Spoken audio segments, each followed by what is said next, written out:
Pastor Schmidt. Nice to meet you. Nicholas. So, help me as far as what you're.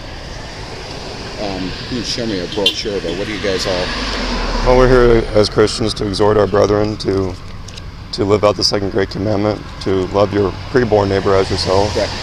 Because most Christians aren't doing that. They're living in the midst of a Holocaust where thousands of children are being murdered in our culture, and our neighbors are being murdered in Milwaukee at 2 abortion mills. Yes.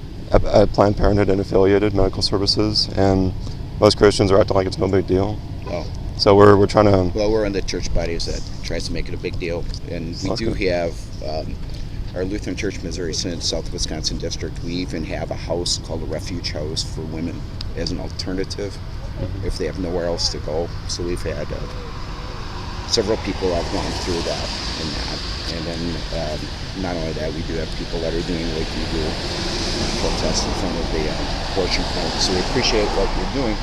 If you wish to come in and join us and see our missionary from Thailand today, that'd be excellent. But well, thank you for the invitation. Yep. Yeah. Well, one thing we need to look at is consider is like all these good things that we're doing, like even having homes for pregnant mothers or giving to pregnancy resource centers. It's not abolishing abortion. We need those things, but they're not going to abolish abortion. And we need Christians to go out, not just abortion mills, but out into the public, and like we've been going out to German Fest, and just going out to reach the masses of people who think that it's okay to murder a preborn child, and we need to do mass education every day, and because most Christians say abortion is murder, but they don't act like people are actually dying, people are actually being murdered, and we need to put our opinion into action. Oh, would you want to? I'll take one. So it's. But yeah, well, I mean, we can't reach everybody, and I mean, it definitely is a step in the right direction. But I guess my thing is like if we're getting ready to go into worship, we are too. So wouldn't it be a better thing to catch people on the way out? Well, we have a service at 10. Okay. So. Well, ours is at 9. So how can people kind of prepare their hearts and minds for worship? And if this is going to kind of take them out of their routine and getting ready for worship. That's my thing. So wouldn't it be better after service? Well, I mean, you're catching people on the way out. I mean, we do it before and after services when depending on our schedules, and I mean we can't like do. Sometimes we can't do after, or sometimes we can't do before. But I would say that this is worship. That we're worshiping God out here through our actions, and is like I don't know about here, so I'm not going to say about here specifically at Beautiful Savior Lutheran, but sometimes it's good to interrupt the status quo, to interrupt. Like when people are trying. As long as it's led by the Spirit, I got no problem with it. Yeah, and I believe we are. I mean, it's possible that we're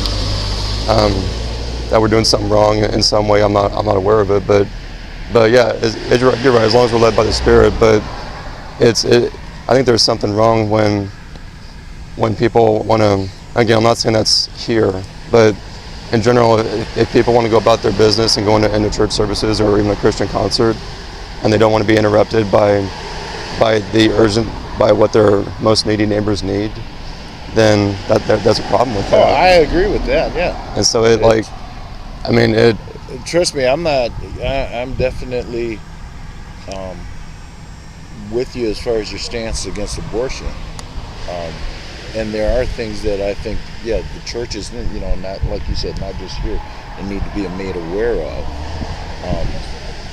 But I think there's a time and place for everything, a purpose and a season for everything, and just make sure it's done decent and in order.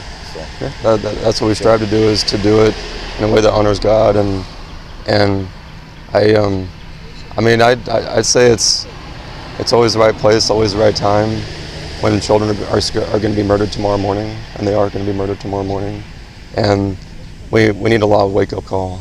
And that's part of what we're doing here is we're trying to give a loud wake-up call, trying to stir brethren up to realize that, okay, we know we know you believe abortion is murder. We know you have an anti-abortion opinion. But where's the action?